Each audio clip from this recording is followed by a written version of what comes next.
cause for concern over a growing number of suicides right here in Northeast Ohio. In Cuyahoga County, suicides on the rise. In fact, in 2018, we had the most suicides that we have seen since 1985. Now, the latest report just released from the Ohio Department of Health indicates suicide deaths have increased by 45% among all Ohioans in the last 10 years. 5 on Your Side investigator Joe Paganakis examines the trend here, why it's happening, and what we can do about it.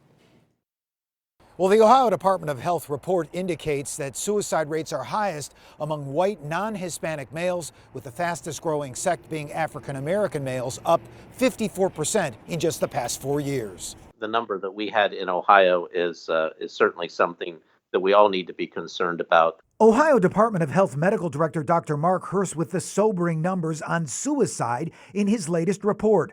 Ohio's overall suicide rate up 45%, up 64% among teens, up nearly 48% in older adults over the age of 65. And Hurst says the troubling increase is puzzling to many health experts. An expanding economy was always associated with a decrease in suicide rates.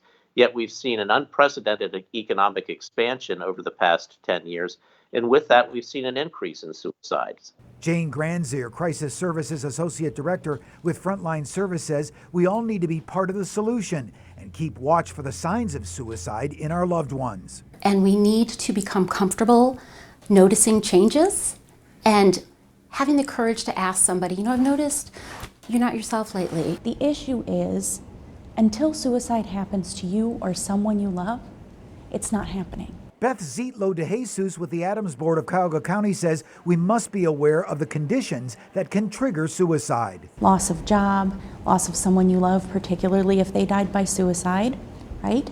Substance use or relapse after a period of sobriety, right. Social isolation. And experts say we all have to have the courage to get involved and intervene when a loved one is struggling and get them the help they need. I'm here to say it can happen to anyone. And we need to listen. We need to be paying attention to the people that we love. Reporting in Cleveland, I'm 5 on Your Side investigator Joe Paganakis.